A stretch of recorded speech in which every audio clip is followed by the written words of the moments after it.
Greetings and welcome to this edition of Positronic.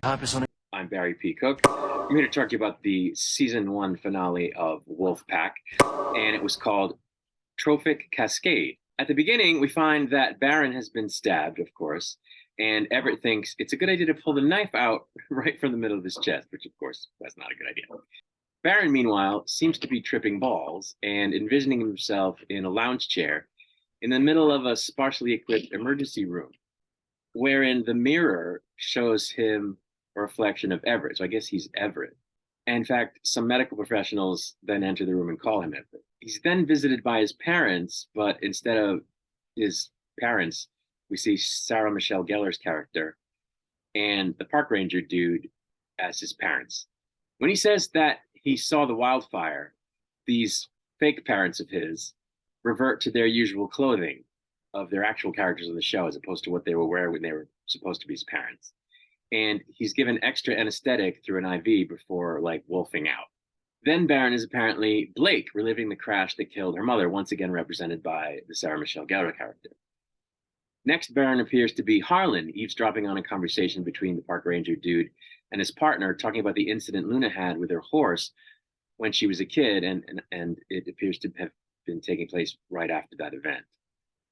Next, he appears to be Luna, drawing a wolf in her notebook in class.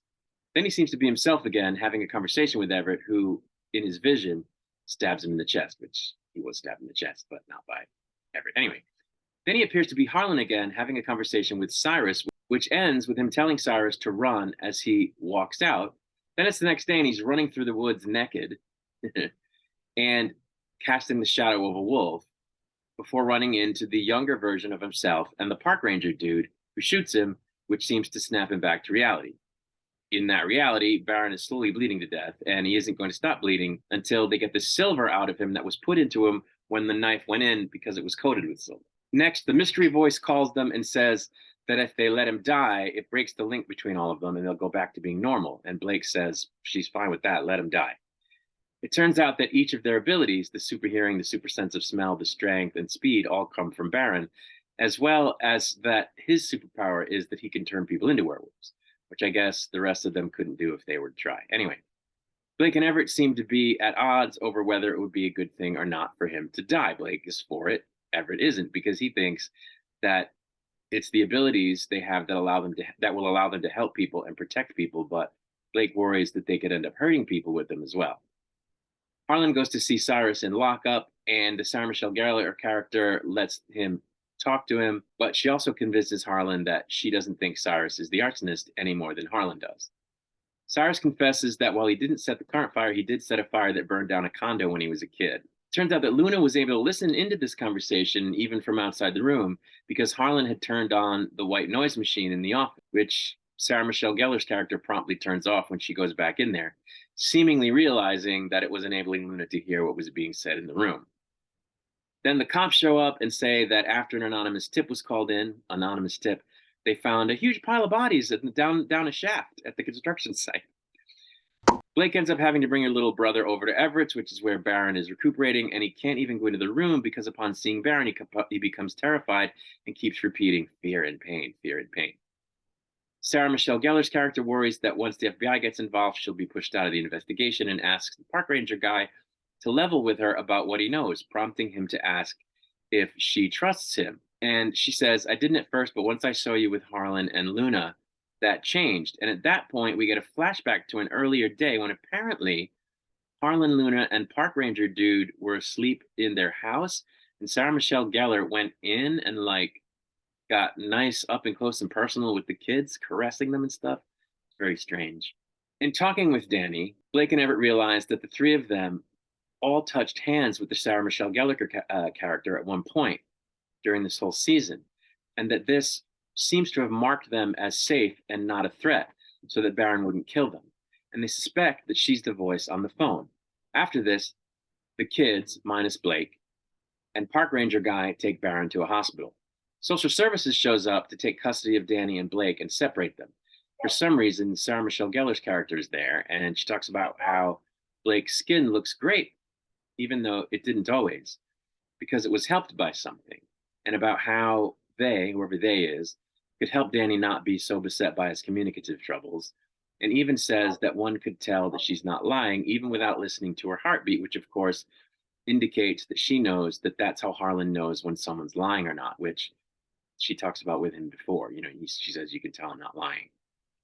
After finding out about Everett's altercation with his mother and finding Baron's blood all over his room, and that he was part of the party that brought Baron to the hospital with a knife wound, Everett's father gets Everett placed on a 5585, which is the minor version of a 5150. Speaking of the hospital, next we see that Baron's being wheeled down the hallway by the one guy who survived the fire 17 years ago, who tells him that he's taking him to meet his mother, who's been trying to find him for a long time, and that she started the fire and killed all the people in the body pile in order to find him. Garrett and Ramsey are alarmed to discover this and decide to trust each other as they go off somewhere. Harlan gets arrested for the murder of the cop, who of course he didn't kill. Sarah Michelle Gellar enters some kind of fire truck garage, gun drawn, to find the guy who was pushing the wheelchair, carrying an axe. And when she asks the question, where is he? He says he didn't lure her there for a touching reunion, but to kill her before letting her know that he's packing a gun with silver bullets. A crazy shootout in which no one hits anything besides fire trucks then ensues between the two and Garrett, park ranger dude, who's also there as Ramsey's backup, Ramsey being the Sarah Michelle Gellar character whose name I can never remember. Anyway, in the middle of this firefight, Ramsey gets a call from the voice, who says that he is the one that's been helping the kids figure stuff out all this time. Garrett then rescues Cyrus from the back of a fire vehicle where the wheelchair guy left him, and brings him to Ramsey, who confesses that she's Harlan and Luna's mother, as well as that Baron is their brother, which many fans had suspected long before I did, even though I knew something wasn't quite what it appeared to be with her. But anyway, she explains that Baron needed a pack in order for him to be able to become human again, and that every member of the pack has an ability. She then demonstrates that her ability is apparently healing wounded people as she completely heals Baron's wound. Just then, the crazy guy shows up again and starts shooting, but since he has terrible aim, like everyone else, he doesn't hit anything, and Ramsey's able to bum rush him and take him out, all while her werewolf self flashes in her eyes, after which they engage in hand-to-hand combat with him wielding an axe. But soon she gets him by the throat, but doesn't kill him because Garrett shoots him in the shoulder to wrest control of him away from her because they need him alive for, I guess, interrogation purposes. Garrett is, of course, freaked out by this whole thing and by what he's just heard. And as he holds a gun on Ramsey, he tells her that he knows that she wants there to be more werewolves. And she explains that all the characters in the show can have everything they want, whether it's relief from their anxiety, improved communicative abilities, the connection to other people they've always wanted, or the father they've always wanted. They can have it as long as there's a pack. And when Garrett says, you're not talking about a human father when you talk about the father they've always wanted, and she says, no, the wolf. And the season ends on a shot of Baron, now fully healed, growling and baring his teeth, apparently about to make Garrett a werewolf. And that's where the episode and the season ended. So I have to say that I was ragging on this show quite a bit in the beginning because they did some stuff that seemed goofy to me, and that was inconsistent with, most of the popular werewolf lore that's in the pop culture, arena. But it's made those changes its own thing. And when you do that, it's fine. So they've done that. And the goofiness were just stumbling blocks of a show getting off the ground in a less than seamless way. And I know this because over the course of the season, they did a great job of building this world and building a mystery, and the choices they made up to the season finale to take the audience to a certain point along the path of solving that mystery were just really well done. Were just really good choices. And I am psyched for season 2 of this show. It's really cool that they've built this great world where Sarah Michelle Gellar is this werewolf that's been in human form for a long time. And in fact, the wheelchair pushing guy even says, you've been human for too long, you're weak. But it's a story about a mother that's trying to help her son who is locked in werewolf form. And, she's now set up as this person who you have to question, is she a good guy? Is she a bad guy?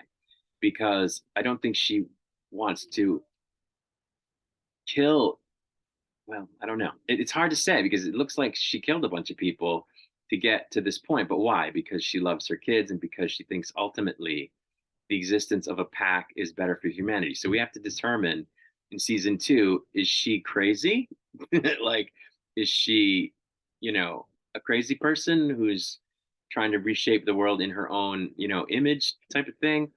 Or does she have some valid points? Is there a place in the world for, lycanthropic people? Where are they going to go in season two? And we still don't know who the voice on the phone is. So I think that's all great stuff that they can explore in season two. I like where the other characters have come. They didn't get along at first. They didn't trust each other at first. Now they work as a unit, and Blake and Everett are humming along as a couple. And it's just good stuff. It's good stuff. This is a good show, and I'm glad I watched it. And I'm glad that the first two episodes weren't an indication of the quality level of the season because it really got going after that and became a great show. So I'm really psyched for season two. But that's really it. I'm going to get out of here. I will be back to review season two, assuming they get one. I hope they do. I know that rhymed. That wasn't intentional. But until I return, I wish you peace and long life.